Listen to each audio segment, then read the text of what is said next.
Hey everybody, I am out today scouting an area, a suitable area for my winter semi-permanent camp. And I can already tell you that the area I'm in, it ain't gonna happen. Let me pan you around here real quick and just show you what's behind me. This is Deadfall Graveyard. Yep. Well, this probably is not a real good idea. Some really huge pine trees. I mean, they come right up from the root systems here. They ain't playing. So, I'm also gonna do a little review on a very big knife. So, I'm gonna find an area here to get my pack up off the ground because it's rained for like 7 days and 7 nights here continuously. Okay, so we got the pack off the ground. It is like a sponge out here. And I just have it tied up there with a marlin spike hitch. I just don't want to get it on the ground. And if anyone's wondering, that is the ILBE Assault Day Pack that came with the big pack. And when I load it out for each individual trip. So what's in there today may not be in there tomorrow. Never know. I pack for the trip and what I'm doing. So let's give you a little tour here. Major downage. Try to go slow here so I don't make you sick. But yeah, this is not a suitable area. I mean, you know, they're wedged up there, but yeah, no, I'm not taking the chance. There's just a lot of dead bone. That one's leaning. That one's gonna go soon with a good gust of wind. So yeah. But it's a great spot for fatwood. I mean, you have fatwood for days out here. I mean, it's just like that huge pine there all the way down. Insane.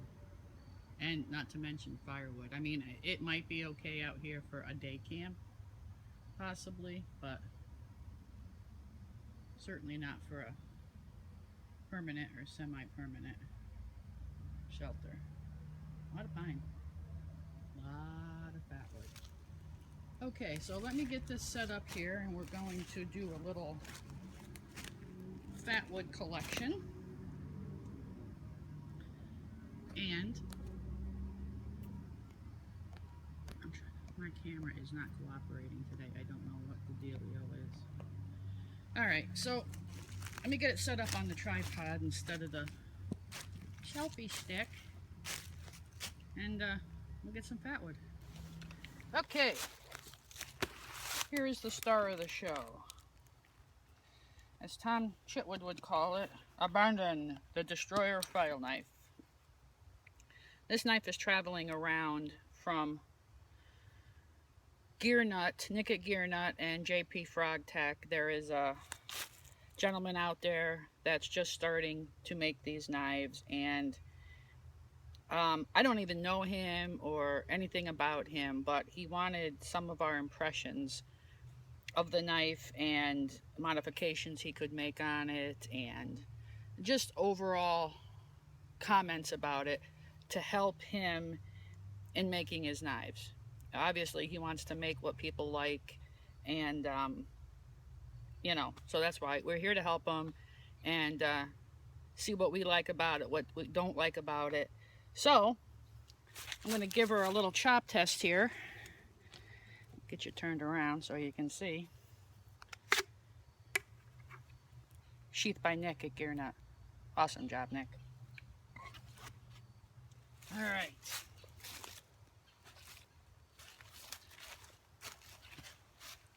Hopefully we'll get some decent fatwood out of this bad boy.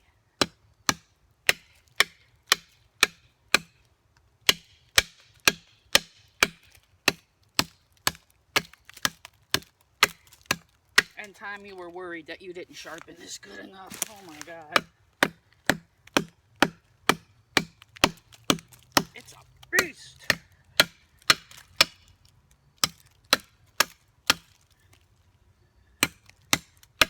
That's some hard wood.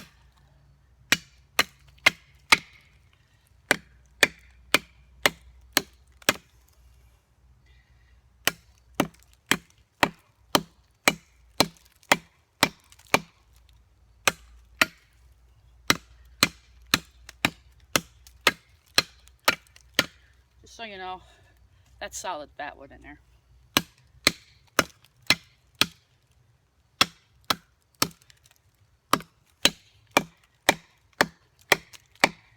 Ooh, and it smells so good.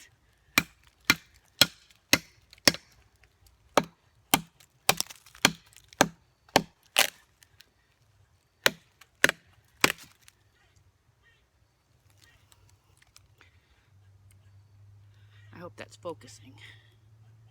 Whee, doggies.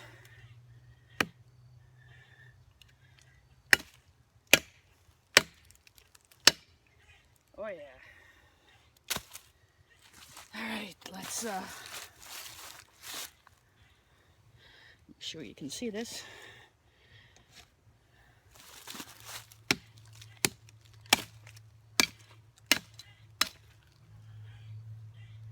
Yes, sir.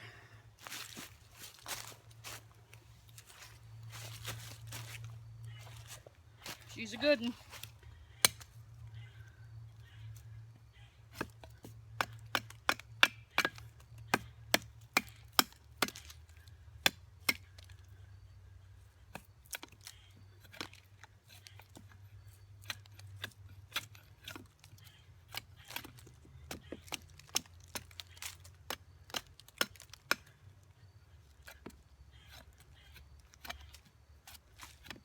It's wet.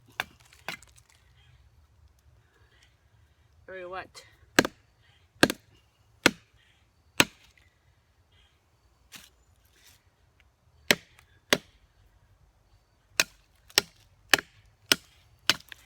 She's a good chopper. I'll tell you that much. She's an awesome chopper. If that would smell. Smell. All right. Let me find a good baton and I'll be right back. Okay, and we're back. Well, this was about the best thing I could find that wasn't waterlogged.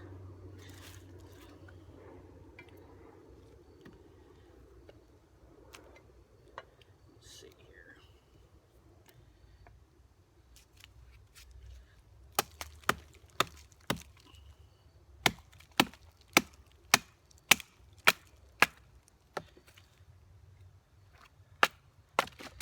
Oh yeah. She goes through like butter. Through like butter. No problems.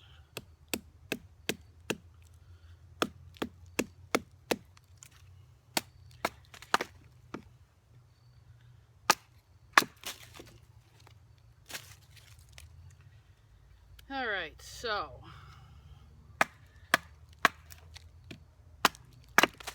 that's it. Little bit of fat wood in your life. Not too bad. So, I just love chopping stuff. I mean, really. Just love it. So there's the Destroyer file knife. So let me get my seat together here. And we'll talk about it. Okay. That wood out of there. Oh, gotta move you up a little bit. Hang on. That's probably good. All right. Phew, that was a workout. Yeah. Not a bad knife. But I have to agree with Tom in some aspects of his review. Phew, I'm sweating. I'm not a fan of the Tanto blade, or Tanto. I say Tanto, you say Tanto. Not a fan of Tantos. Give me a good old drop point any day of the week. It is made from a rasp file. Get that up close. Side. It does have a very sharp spine on it. Very sharp 90-degree spine. When I got this package, I was expecting to, like, pull it out of the mailbox and get a hernia, but it's not as heavy as it looks. I mean, it's not balanced. I can tell you that. If I let go, it's going to go on the ground. It's not very heavy, but it's very effective. I'd have to say the blade length is probably 6 and a half inches, with a handle of maybe 3.5, 4. I didn't measure it. I don't remember exactly what Tom said. But it's not about the review of the specs of the knife and all that. It's about usage. And another thing Tom brought up was the handle. Now, Tom did do some finishing and stuff on the handle, which is good, but I have small hands. It's comfortable. I have no hot spots, but again, I wasn't like chopping a ton, but it's very slippery. Had I not been really paying attention and concentrating, I could have easily, you know, something could have distracted me and I could have easily lost this knife. Could have flew out of my hand. I would like to see more of a choil on this knife. There is one here on the handle, but it doesn't allow you to get up and do any fine feather sticks or anything. I was trying to do some feather sticking on that piece of fat. With number one, it was wet. Number two, I just felt very uncomfortable. I had no control. I would like to see pins in this. Simple fact being safety. I don't want to be wailing on a tree or a stump and have the handles come off. I don't know what they're epoxied with. I don't know what the deal is, but you know, they can crack. I mean, very nice wood grain. Very nice wood grain on there. Yeah, I'd like to see pins on it. And I think it would look better with pins as well. If you're going with wooden handles, you have to make them grippy. You have to give the user something that feels comfortable to hang on to. Other than that, you know, hell, if he'd make me one with a drop point and a grippier handle, there's got to be another word besides grippier, firmer handle, and put some pins in it, and maybe brought up a forward choil on that, and maybe a little jimping on the thumb ramp wouldn't be too bad. Not aggressive jimping, but a little bit. Overall, with improvements and modifications, it would be a bang up knife. It's still reasonably sharp. Tom really had a hard time putting an edge on it after he had basically ninja'd a tree, but still it should hold a little bit better of an edge. I like it. You know, I really like it. It's not bad. It just needs some modifications and minor improvements, and you know, you could have yourself an all-around one-tool blade. Seriously. So I just don't feel comfortable. The handle just feels too slippery on me. But overall, it's a great knife. And I know what you're saying. Oh, look, she's just flying fat wood everywhere. Why isn't she putting that in the baggie and saving it? Look around. I am in fat wood heaven out here. Anybody wants any, you know, let me know. I'll be happy to send you some.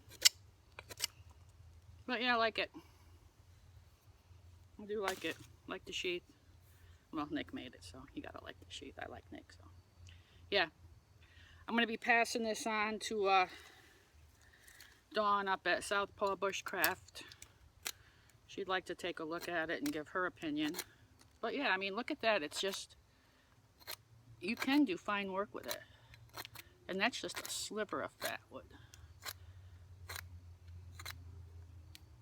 You could really get in there and do some nice carving. If the handle is a little bit more comfortable. So, that's it for this video, guys. I got a few more coming up. So, stay tuned. You never know what you're going to see.